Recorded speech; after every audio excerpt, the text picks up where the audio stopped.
Hello guys, welcome back. आज की video में हम basic programming in C BSc third sem का जो एक ओपन इलेक्टिव का पेपर है इसके बारे में, इसके इम्पॉर्टेंट टॉपिक्स के बारे में डिस्कस करने जा रहे हैं और ये एक रिक्वेस्टेड वीडियो है। तो चलिए हम स्टार्ट करते हैं इसको। और यदि आपने चैनल को सब्सक्राइब नहीं किया है तो एक बार चेक कर लीजिए और उसे ज़रूर सब्सक्राइब कीजिए, ठीक है। और यदि ऑलरेडी सब्सक्राइब किया हुआ है तो ज़रूर अपने दोस्तों के साथ शेयर करें, है ना। इतना तो बनता है, हम आपके लिए वीडियोस लेकर आते हैं तो इतना तो बनता है कि आप भी शेयर करें चैनल को। चलिए, तो पहली यूनिट में से यदि हम बात करें तो जो इम्पोर्टेंट टॉपिक्स हैं वो हैं आपके सी लैंग्वेज का इंट्रोडक्शन, ठीक है। सी किस टाइप की लैंग्वेज है, इसके फीचर्स क्या है ये आपको पता होना चाहिए, ठीक है। प्रोसीजरल लैंग्वेज, ठीक, टाइप्स ऑफ लैंग्वेज आप बता सकते हो उसमें। प्रोसीजरल क्या होती है, सी जो है वो प्रोसीजरल है, और ऑब्जेक्ट ओरिएंटेड क्या होती है। उसके बाद यदि हम बात करें तो फ्लो चार्ट जो होता है उसके सिंबल्स, ठीक है। फ्लो चार्ट क्या होता है, उसके सिंबल्स क्या होते हैं। अल्गोरिदम, ठीक है, इनकी डेफिनेशंस ये आपको हमारी प्रोग्रामिंग मेथडोलॉजी C++ की जो प्लेलिस्ट है उसमें भी मिल जाएंगे ये। तो सी और C++ में सिर्फ कोडिंग में थोड़ा सा डिफरेंस आता है, बाकी उसके सारे कंसेप्ट ऑलमोस्ट सेम रहते हैं। थोड़ा सा डिफरेंस ये है कि C++ ऑब्जेक्ट ओरिएंटेड है, लेकिन डू व्हाइल फॉर जितने लूप्स हैं वो सेम हैं, इफ एल्स भी सेम होता है, ठीक है। तो आप थोड़ा बहुत हेल्प उधर से भी ले सकते हैं। उसके बाद में आपको ये प्रॉब्लम सॉल्विंग टेक्निक्स जो हैं ये पता होनी चाहिए, ठीक। और यदि मोस्ट इम्पॉर्टेंट की बात करें हम तो आपको यहाँ पर ब्रांचिंग इंस्ट्रक्शंस पता होना चाहिए, जिसमें आपके इफ एल्स आ जाएंगे, रिकर्शन आ जाएगा, ठीक है। और एक सी का बेसिक प्रोग्राम आपको पता होना चाहिए। देखो, यदि आपसे कोई सी लैंग्वेज के बारे में पूछ रहा है और आपने यदि उसका कोड भी लिख दिया, छोटा सा प्रोग्राम, हेलो वर्ल्ड ही प्रिंट करवाया हो भले, तो चेक करने वाले पे बहुत इम्पैक्ट जाता है कि आपको नॉलेज है, ठीक है। तो छोटे छोटे से प्रोग्राम ज़्यादा टाइम लेते नहीं हैं और आपको नंबर दिलाने में बहुत हेल्पफुल हो सकते हैं।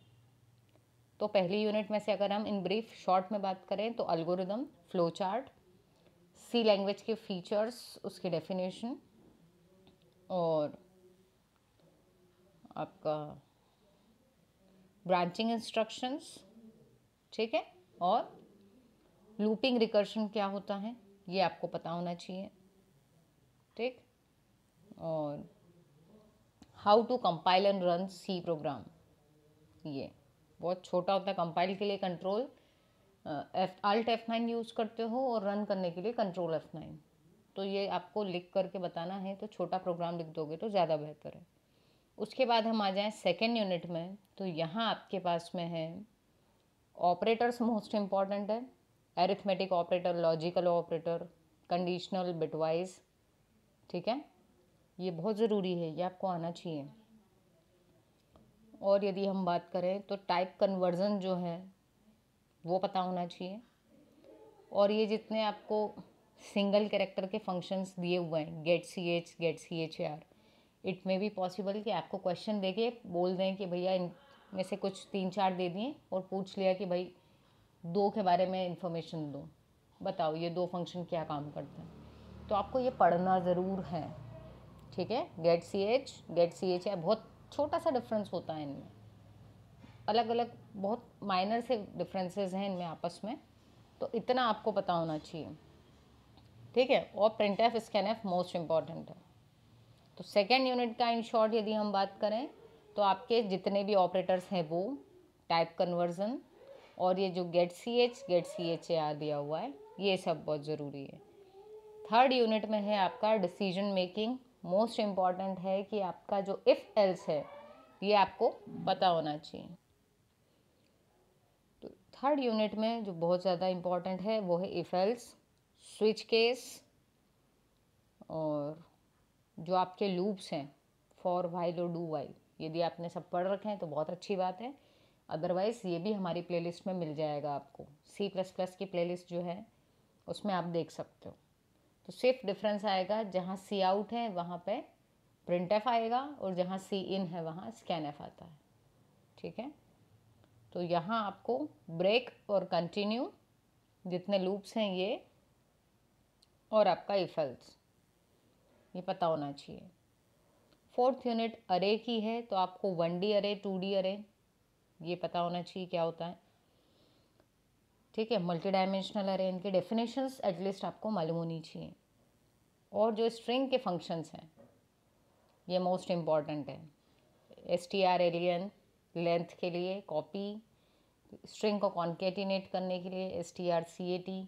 ठीक, तो ये जो दे रखे हैं ये आना चाहिए आपको। 5वीं यूनिट में अगर हम आ जाएं तो इसमें आपको एक स्ट्रक्चर की डेफिनेशन, एक प्रोग्राम आना चाहिए जिसमें आप स्ट्रक्चर बना रहे हो। ठीक है, अगर आपको एक स्ट्रक्चर का प्रोग्राम आ गया और उसकी डेफिनेशन आ गई तो ये यूनिट आपकी भैया, इतना तो करना ही पड़ेगा। ठीक है, स्ट्रक्चर की डेफिनेशन होता क्या है, ये इसका पूरा एक प्रोग्राम कि आपने मान लो स्टूडेंट का ही स्ट्रक्चर बना दिया, उसमें उसका रोल नंबर, नेम, क्लास ये सब ले ली और इसको रीड भी करवा लिया और प्रिंट भी करवा दिया। यदि आपने इतना कर लिया तो आप कंप्लीट हो जाएगा आपका 5th यूनिट, हम मान सकते हैं। वर्स्ट कंडीशन में भी आप कुछ तो लिख के आएंगे और वो आपको नंबर तो दिला ही देगा, क्योंकि इम्पॉर्टेंट की हम जब भी बात करते हैं तो हम कहते हैं ये चीज़ स्किप नहीं करना, पर हम ये नहीं कहते कि सिर्फ इतना ही पढ़ना, आपको पढ़ना पूरा है। ठीक है, तो आपको स्ट्रक्चर का अगर प्रोग्राम बनाना आ गया तो इसमें जो डॉट ऑपरेटर है वो भी सीख जाओगे, एरो ऑपरेटर भी आपको आ जाएगा। ठीक है, और जो डेफिनेशन क्या होती है स्ट्रक्चर की सब कुछ आ जाएगा, डिक्लेरेशन सारी चीज़ें कवर हो जाएगी। कुछ भी क्वेश्चन आएगा उसमें अगर स्ट्रक्चर से रिलेटेड और आपने स्ट्रक्चर की डेफिनेशन और उसका प्रोग्राम बता दिया तो ये जो यूनिट है इसके आधे टॉपिक्स उस प्रोग्राम में कवर हो जाएंगे और उसको एक्सप्लेन कर देना। ठीक है, सो ओके गाइस, मिलते हैं अपने नेक्स्ट वीडियो में। All the best with your preparations.